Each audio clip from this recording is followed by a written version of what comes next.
We remain steadfast in our commitment in delivering local news that matters, stories that inspire, enriching the lives of Filipinos in Mindanao, in the Philippines and across the globe.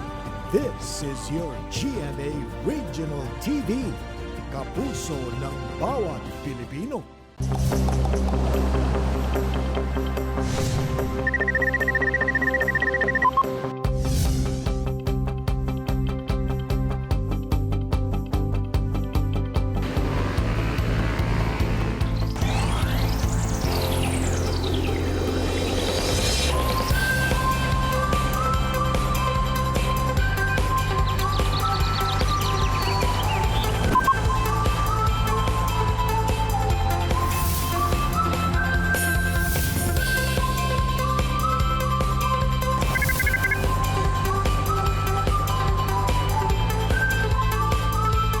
Kini ang At Home with GMA Regional TV.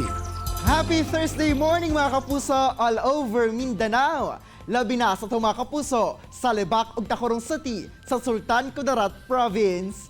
Sa mayong buntag. Mayong buntag Sabjil, ato sab kamustahon ang atong mga kapuso sa Upol ug Taguluan sa Misamis Oriental Province. Mga kapuso, atong ibida karong buntaga ang obra sa usa ka miyembro sa Talaandig Tribe sa Bukidnon Province nga mao ang soil painting.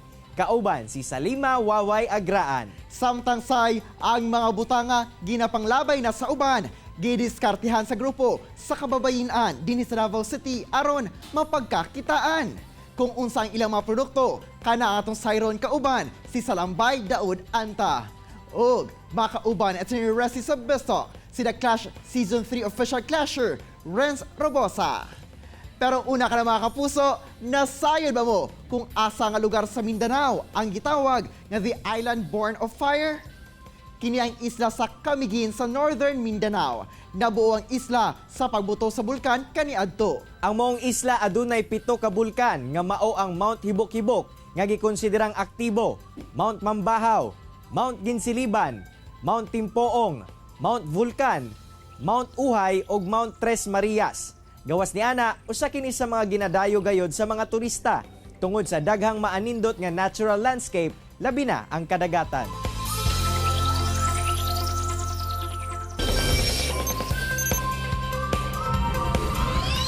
Mga kapuso, alang sa mga nanay diha nga nangita og kabisihan, atong kakuhaan og inspirasyon kining asosasyon sa kababayen-an dinhi sa Davao City kung asa ang mga basura na recycle pa nila og napagkakitaan.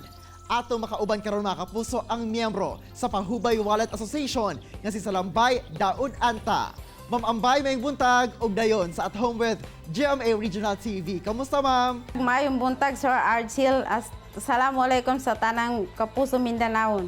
Ma'am, unang-una, please share with us kung paunsa ba nagsugod ang mga kababaihan sa inyong lugar sa paghimo o kining multi-purpose containers ingon man kining mga wallet. Nagsugod mi itong 2014 kauban ang akong mga silingan diri sa Muslim Village. Ma'am, unsa ba kining klase sa materyales nga inyong ginagamit ug asa pud mo ma'am nagakuha? Ang ginagamit namin is kanang mga wrapper sa coffee, sa juice. Nagakolekta pud mi sa among mga silingan o sa tulong nila ma'am, nagahatag sila pud ang daghang nagahatag sa amo kuan mga rapper, ang iyang mga amiga nagahatag pud sa amuha. Og na ba mo'y pattern nga ginasunod ma'am aron mabuo kining inyuhang wallet ingon man kining multi-purpose nga containers o kinsa ba ma'am ang nagtudlo sa inyuha sa paghimo ani? Naapod, ang sa una ang nagatudlo sa amuha gikan sa taga Jensan o mga amiga ni Ma'am Liba itong nagtudlo sa amuha. Napod mi mga rapper na ginagamit, gunting sa paghimog ana. Nami kuan pattern ginasukat unsa kadako kay kinahanglan pante-pante silagdak ko og taas para pagtupi dili na lisod itupi o ikuan isumpay. Mga unsa sab ma'am kadugay ang mabuo ang usa ka multi-purpose nga container? Depende na sa kuan kay napa man may mga bata na ginaatiman o sa balay. Sir Chel, kanang mga gagmay, pwede namin na siya mahuman sa isa ka adlaw kay igunting pa man tapos hugasan. Pahuga na bago himuong kay tupi pa na siya isumpay tapos tayihon pa na siya. Pero kung magwan may magpaspas may himo, kung daghan mi wrapper, daghan pud mi mahimo. Aside sa multi-purpose container o kining wallet, ma'am, unsa pa ba ang inyong mga ginahimo? Kana sa kuan nag-practice pud min maghimog kanang bag. Pero wala pa mi nakahimog daghan kay gipraktisan pa man, pero karon ang daghan na mo gihimo kanang multi container purpose. Ma'am, nag-wonder ko mga pila pod ang inyong ma-income, ma'am. Kung daghan mi wrapper sa isa ka semana maka-income mi murag mga 400 plus, 500 plus ana. Ma'am, paunsa ba rin nakatabang sa inyong panginabuhian ang paghimo og multi-purpose container igun man kining mga wallet? Katabang pud ni sa amuha kay usahay short man ang kita sa amuang bana. Katabang pud ni sa ilaha og katulong pa kami sa kalikasan.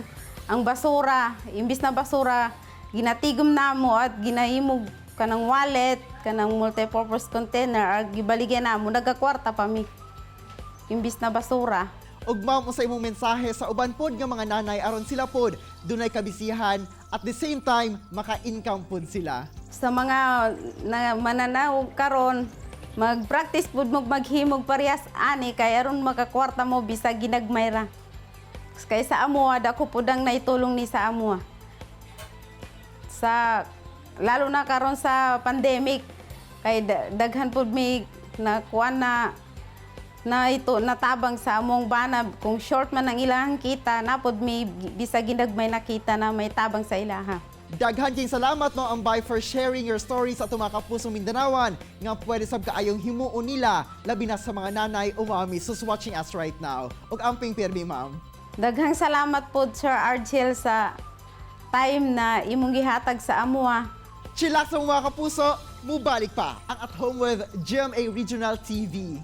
Kini ang At Home with GMA Regional TV. Best start tayo mga kapuso, kauban si Attorney Resi Rizada. Attorney Resi!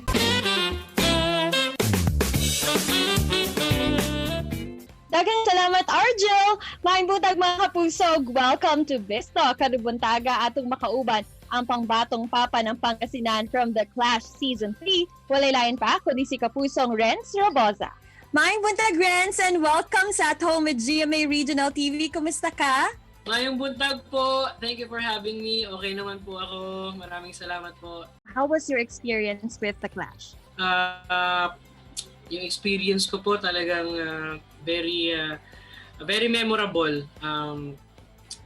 challenging, and sobrang blessing sa akin. Nasabi kong challenging kasi yun nga, alam niyo naman ang The Clash.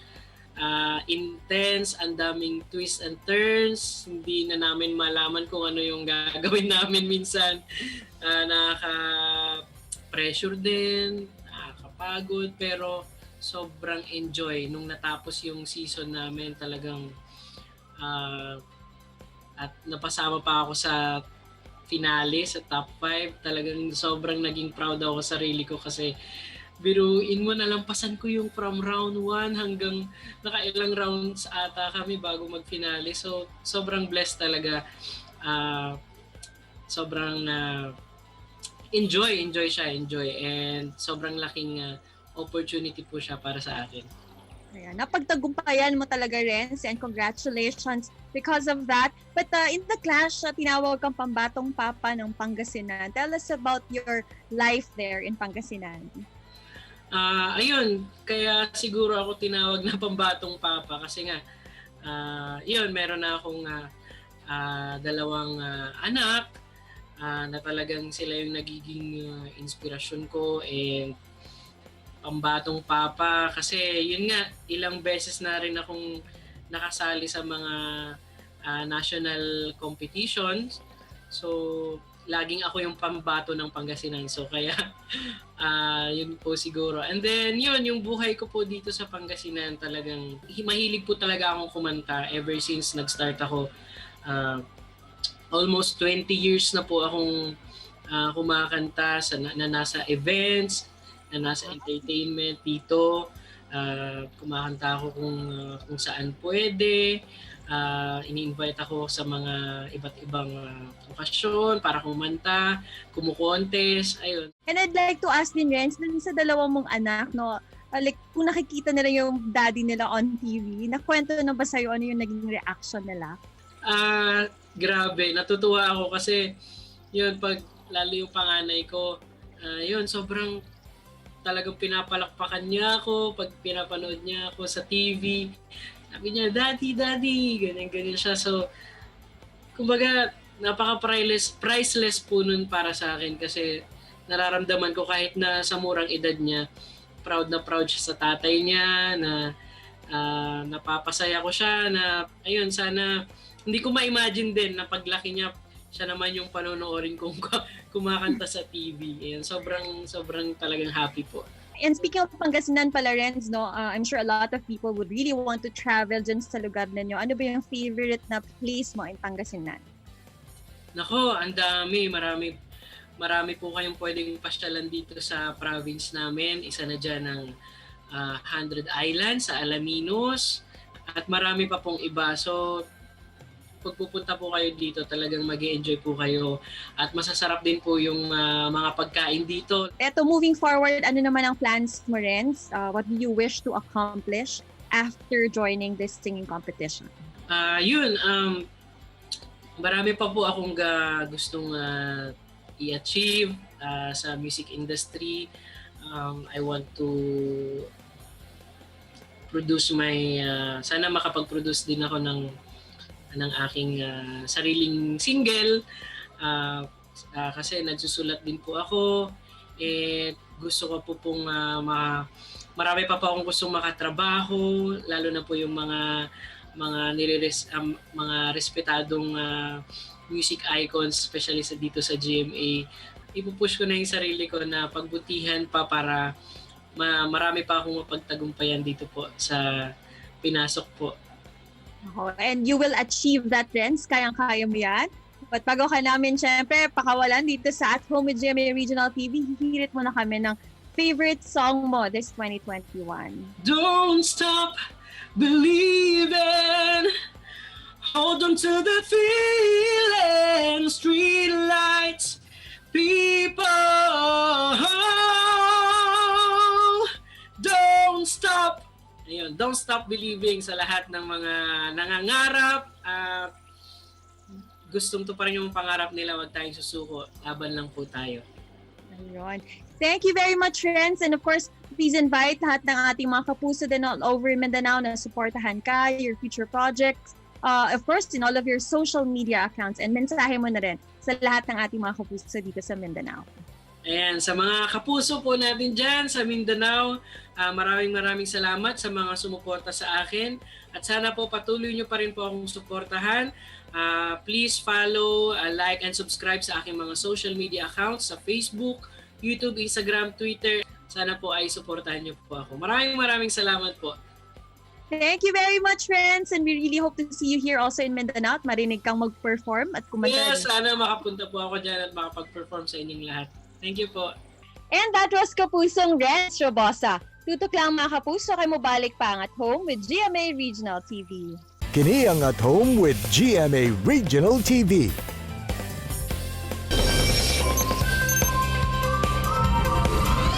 Mga kapuso, karong buntaga atong hisgutan kining laing paagi o pinasahi nga pagpaint sanglit dili pintura ang gamit kundili yuta. Paunsa kaha kini og unsa-unsa sab ang mga obra nga pwedeng mahimo gamit niini. Kana ang atong sayron karong buntaga, kauban ang soil painter nga si Salima Saway Agraan. Ma'am Salima, mayong buntag og dayon sa At Home with GMA Regional TV. Kamusta, ma'am? May buntag sa Likan sa Talandig. Ma'am, unang-una aron sab sa kasayuran sa atong mga kapuso karong buntaga, unsa ba kini nga soil painting? Kani soil painting, o kani ang pumaagi sa pagpaint gamit ang yuta. Dahil laing color sa yuta nga makita lang nimo diri sa palibot sa Mount Kitanglad ug uban pa napatikod sa Mount Kalatungan. Ma'am, kanunsa ka nahilig niini o nakatuon niini? Nabay ang nag-inspired nimo? Naka-inspired sa ako is una, beauty sa nature. Dayon, beauty po din. Ikaduha, beauty sa kultura. Then, ang ikatulo, ang akong magulang nga si Waway Saway. Muna mga naka-inspired sa ako magpadayon o magsugod og paint. Ma'am, apan katong bata pa ka, unsay experience mo, ma'am? Naga-paint na bagayod ka, naga-drawing na bagayod ka? Oo, ga-paint na ko mga 8 years old ko. Gamit na ako una watercolor. Dayon, ang story is, nakoy isa ka paborito nga kuan, storybook na bahin sa katukan. So, na-appreciate na ako ang iyang hulagway sa langgam nga nagkaon ng grapes. So, kudad to, gipraktisa na ako nga mag-paint. Gipaint na ako siya, naawat na ako siya, 8 years old ko. So, nakita ni Manuwaway ni nga painting, iya kong gi-encourage, nakita niya, na-appreciate niya, iya kong gi-encourage nga, akong ipadayon. Anto dato, high school ko, nagpadayon ako og paint.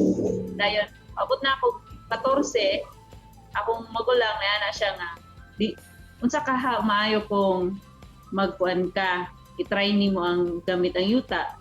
Kaya ang yuta, abunda man sa amua, niya, di na nimo paliton. So, magyapon kay makamansa man siya. So, ni-try food ko, hantod na-discover na ako nga, maayo dahil siyang pangkulay. So, sugod to, wala ko na ako biyay ang soil hantod karon. So, bali, magduha na ka-dekada nga soil painting ako ang gida-diskubrihan pa unsayahang capacity as a medium. Ma'am Salima, unsa pod ba kalisod ang paghimo og usa ka obra? Pila ka oras o adlaw ang imuhang ginagahin aron makahuman ka og usa ka proyekto? Depende sa kadak-on sa akong proyekto. Usually pag ang akong painting mga gagmay lang, it will take mga 1 week siguro ay mahuman. Depende po sa daghang detalye. So na mga artwork na daghang detalye, so it will take more time. So mga 1 to 2 weeks o simple lang mga 3 days to 1 week. Dayon, usually na mga masterpieces para sa nina sa akong tuyo karon. Kuan ni siya. It took me 1 month para mahuman siya. Ma'am, unsa pod ba kasagara ang imuhang mga hulagway nga ginapaint gamit ang yuta? Kasagaran, ang ako yung forte is like mother and child. Mao na akong pinaka-paborito kay. Sukad sa kuan, bata pa ko, kanang na siya kuan sa ako. Kanang na-appreciate na ako yung simbolo. So sa tribo, dagan sa ko usahay mga artwork na represent siya kasagaran women and children, mga babae o mga kabataan sa tribo, mga butang nga adunay simbolo sa kultura, pareho sa kaning mga gods and goddesses, mga diwata, mga myth stories, mga legend characters. So muna kasagaran ako ang subject sa akong mga paintings. Related lang sa Talaandig belief systems. Ma'am, sa imuhang mga obra, unsa ang maingon nimo nga paborito nimo o ngano sab kini ang imong napili? So far sa akong mga artwork, isa sa akong mga favorite is kaning The Flame of Apo Banbanugda Bagyasan. So guys, got ni siya og balance principle o makita nimo ang belief system sa Talaandig tribe ani nga painting. So naasad siya integration sa epic stories of Apo Agyo, one of our indigenous hero nga ni fight against the colonizer sa panahon nga naa pa siya.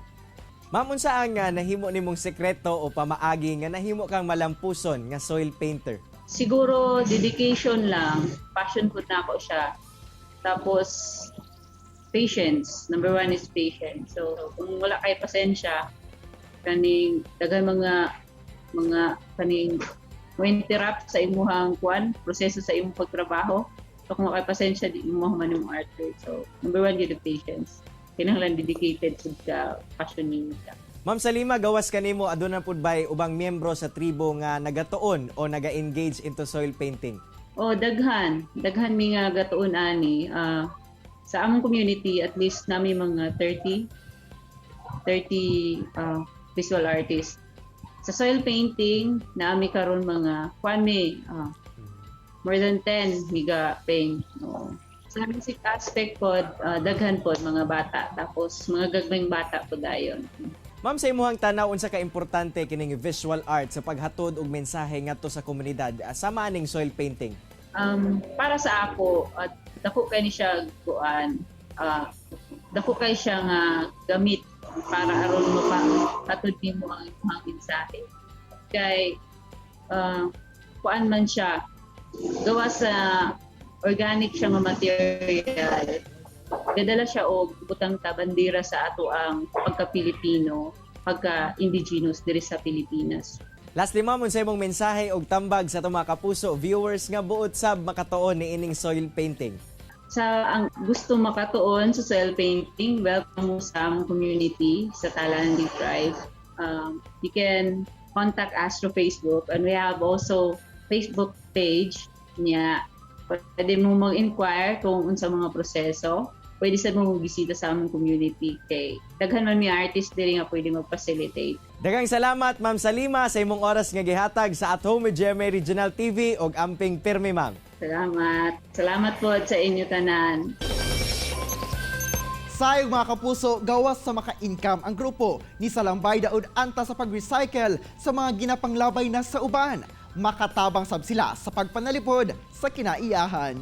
Samtang Jill, tungod sa kaanindot sa kinaiyahan, nahilig si Salima sa way agraan nga musulay og soil painting og dugang paniya nga patience og dedication ang sekreto nga nahimong malampuson ang iyang mga obra. Sayog mga kapuso, nahimong pamaagi ang pag-apil sa giilang pambatong papa ng Pangasinan sa The Clash nga si Renz Robosa aron makabut niya ang iyang pangandoy nga mahimong usa ka artist. Mga kapuso, unta na-inspire og nakakaton kamo sa gi-share sa itong mga bisita karong buntaga. Sama na lang sa panultihon ni Frank Sinatra nga the best revenge is massive success. Mga kapuso, makita pagbalik ang atong episode pinagi sa pagbisita sa www.gmaregionaltv.com ug mag-subscribe sa official YouTube channel sa GMA Regional TV. See you tomorrow mga kapuso, ug always remember that God is good all the time. Ayaw sab kalimot sa pag-smile. Amping! Stay safe and healthy mga kapuso. Ako si Cyril Chavez. Kinisab si Argil Relator. Buong puso para sa kapuso.